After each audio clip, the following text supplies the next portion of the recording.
কয়টা শাকের শিকড় দেখুন বৃষ্টির কারণে পচে যাচ্ছে। এই যে কয়টাগুলো দেখুন, বৃষ্টির কারণে উর্বর হতে পারছে না লাউ শাকের আগা দেখুন। ছিটে করলাটিও দেখুন খুবই বিপজ্জনকভাবে রয়েছে দেখুন। বড় হতে চাইলেও বড় হতে পারছে না তিতা করলা বৃষ্টির জন্য। বেগুন গাছে নেই কোনো পাতা দেখুন। মরিচ গাছে মরিচের সেই ফুল দেখুন।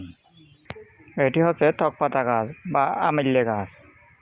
দেখুন মরিচটি বৃষ্টির কারণে পচে যাচ্ছে। পেয়ারা দেখুন, মাটিতে পড়ে রয়েছে পেয়ারা দেখুন। হাজার হাজার টাকা লস হচ্ছে বৃষ্টির কারণে। সেই পেয়ারাগুলো জুম টেনে দেখানো হচ্ছে।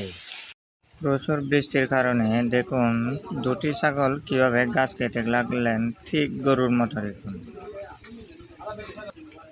নীরবেই গাছ কেটে লাগলেন দেখুন।